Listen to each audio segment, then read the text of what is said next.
Sebenarnya sih sakitnya nggak seberapa, takutnya kayaknya. Jadi parno itu loh.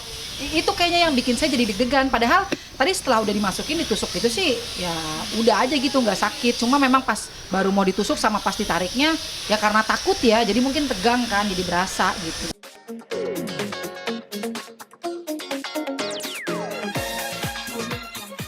Nanya kan?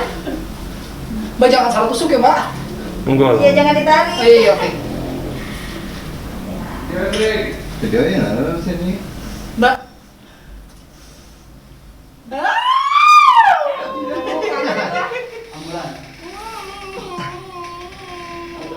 Gue jadi deg-degan juga ini. Belum. Aduh kok lama Mbak. Jadi tadi sebenarnya aku tuh pikirnya rapidnya tuh yang kayak dicetek-cetek itu loh Mbak. Ternyata diambil darah katanya biar lebih akurat hasilnya dan nggak bisa langsung kita lihat hari ini juga. Ya mudah-mudahan sih semua sehat-sehat ya, meskipun deg-degannya minta ampun sih tadi sih. Nah itu tadi kenapa? Deg-degan tuh apa ada trauma jarum suntik atau Iya, apa? karena memang basicnya saya memang takut jarum gitu kan. Cuma kan ini memang demi kesehatan kan, buat semua juga, maksudnya biar sama-sama nyaman, sama-sama aman gitu kan. Jadi saya ceritanya memberanikan diri untuk ikutan rapid test karena tadi dipikirnya ya gitu dicetek di sini doang gitu kan. Tadi pas masuk ke ruangannya, oh ternyata diambil darah dong. Artinya Ya gitu sih. nggak expect kalau beneran Iya. Jadi pikirnya karena dicetek doang, karena memang sebelumnya juga udah pernah rapid dan ya itu yang dicetek di jari doang, nggak tahu kalau bakal diambil darah. Tapi tadi pas dengar penjelasan dari mbak perawatnya kalau ini akan lebih akurat hasilnya sih, ya worth it lah ya. Meskipun deg-degan ya, tapi oke lah. Maksudnya berharap hasilnya lebih akurat, jadi kan kita bisa lebih nyaman ya gitu. Kami rasanya seperti apa ketika jarum itu mau dimasukin ke sini, tadi sempat ditarik tangan. Sebenarnya sih sakitnya nggak seberapa, takutnya kayaknya. Jadi parno itu loh. Itu kayaknya yang bikin saya jadi deg-degan. Padahal tadi setelah udah dimasukin ditusuk gitu sih, ya udah aja gitu nggak sakit. Cuma memang pas baru mau ditusuk sama pas ditariknya, ya karena takut ya. Jadi mungkin tegang kan, jadi berasa gitu. Tapi kalau teman-teman yang lain katanya sih nggak ada rasa apa-apa sih. Jadi jangan takut pemirsa. Kalau yang mau pada ikutan rapid aja. Saya tuh bagian dari 1% yang ketakutan. Pernah ada nggak tapi pengalaman sama jarum suntik sampai trauma? Pernah, jadi dulu tuh aku pernah dirawat di rumah sakit sampai harus diinfus. Awalnya sih gara-gara takut jarum tuh itu. Jadi entah mungkin karena akunya tuh meronta-ronta atau gimana ya nggak ngerti. Jadi waktu perawatnya mau ambil apa sih? Bukan ambil darah, mau tusuk infusnya itu sampai beberapa kali karena nggak dapet katanya, nggak ngerti lah ya bahasa kedokterannya apa. Pokoknya nggak dapet. Jadi ditusuknya berulang-ulang dan pindah-pindah, itu yang bikin aku trauma sampai sekarang sih. Sekarang kalau nggak jarum suntik gimana? Takut. Fix takut. Jadi mau suntik apapun kalau bisa minum obat ya minum obat aja deh, nggak usah suntik gitu. Oke, hari ini kan hari pertama balik lagi syuting. Betul. Ada nggak sih kerinduan selama PSBB? Oh banget Mbak, ya ampun. Tuh selama kita kan TOP itu libur 2 minggu ya, 2 minggu kita udah off nih syuting. Di rumah tuh namanya kita biasa kerja ya, dan kayaknya itu nggak buat saya doang, teman-teman yang lain, teman-teman pemain, teman-teman kru itu saya tanyain hampir semua rata bilangnya aduh bosen kapan ya mulai syuting gitu. Cuma ya balik lagi ini kan demi kenyamanan bersama ya, jadi himbauan dari pemerintah untuk sementara off dulu syuting ya mau nggak mau kita ikutin, meskipun sebenarnya kalau ngikutin hati berasanya gue sehat kok, pengennya syuting kok, ayo kita syuting. Jadi pas tadi pagi tuh semua ngumpul di base camp sini kan rame gitu kan, ya senang sih, maksudnya kembali lagi gitu kegiatannya, suasananya, jadi semangatnya lebih deh pokoknya karena udah libur 2 minggu itu gitu. Yang bikin beda apa sih syuting kali ini sama sebelum pandemi?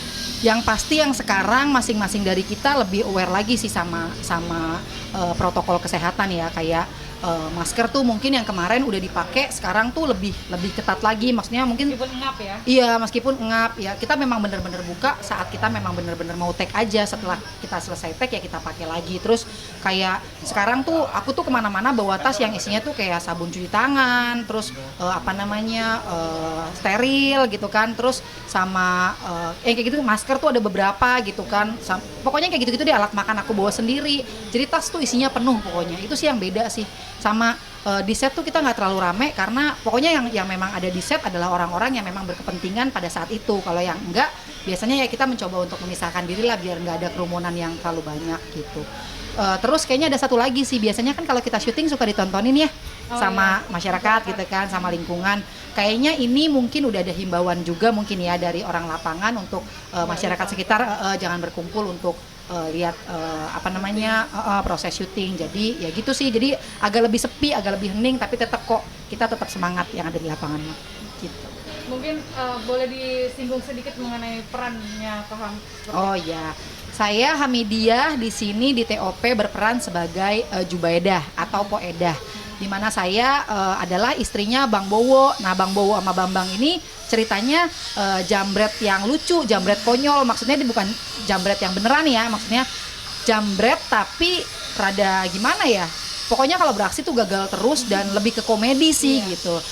Terus si Jubaidah ini istri yang cerewet, bawel di rumah tuh kerjaannya ngomel, tapi ngomelnya itu karena si suami ini, si Bang Bowo ini males gitu. Jadi Poedah ini pengennya tuh punya suami yang lebih gercep gitu, pengennya kerja ngapain kek menghasilkan uang gitu, lebih yang kayak gitu sih. Jubaidah sama Hami bedanya apa? Apa kurang lebih sifatnya sama? Cerewetnya mungkin sama ya, mungkin karena itu juga saya dipercaya untuk bawain peran Jubaidah ini, karena mungkin si cerewetnya Edah ini mirip-mirip sama karakternya si Hami yang di dunia nyata maksudnya. Cuma mungkin bedanya kalau Jubaidah ini lebih ke Betawi banget, jadi logatnya Betawi gitu kan. Terus apalagi ya, kalau persamaannya sama-sama cerewet, sama-sama kadang-kadang di situasi tertentu ya memang beneran galak gitu kan. Cuma bedanya itu, maksudnya kalau kayak Poedah ini lebih ke yang apa ya, cerewetnya tuh lebih Betawi gitu. Terus mak-mak doyan ngerumpi, maksudnya ya gitu deh, yang ngompor-ngomporin gitu, ngompor-ngomporin. Contohin sedikit dong, kalimatnya biasanya seperti apa? Ya, Caranya. oh kayak gini misalnya, sekarang kan Mas Jono nih lagi ngedeketin Keiko yang tadi tuh, yang sekarang jadi tetangga saya. Dia tuh suka yang ngejulit, kamu tahu nggak sih, kemarin tuh saya lihat si Jono loh lagi jalan sama cewek lain. Ih, apa coba itu namanya kalau bukan playboy? Yang gitu-gitu deh. Pokoknya yang julid-julid begitu deh. Poedah tuh yang modelnya begitu, atau kayak ke suami gitu ya. Lu tuh ngapain sih bang? Tidur mulu, orang mah sono kek, ngapain kek, kerja kek, nyari duit kek. Jangan pulang kalau nggak ada duit. Yang gitu-gitu deh, pokoknya yang julid-julid begitu deh. Kalau Poedah tuh perannya gitu. Itu lumayan sulit nggak sih memerankan ibu-ibu seperti itu? Ya kalau kesulitan pasti ada sih, maksudnya tiap peran kan kita pasti punya tingkat kesulitannya tersendiri ya. Cuma kalau di perannya Poedah ini saya tuh lebih berasa sulitnya itu harus ngatur apa ya, suara ya, karena sama siapapun Edah ini kan cenderung pakai nada tinggi, maksudnya yang ngomongnya tuh kenceng, ngomong biasa aja kenceng gitu kan, apalagi pas lagi ngomel-ngomel itu kecenderungannya suara jadi gampang habis, karena kan dari pagi sampai sore terus tiap hari gitu kan. Tapi seiring sekarang udah berapa episode gitu kan, udah mulai tahu oh polanya begini, caranya begini, biar suara tuh nggak cepat habis tuh begini gitu. Itu sih lebih ke situ sih, sama ini, sama apa namanya, konsistensi logat.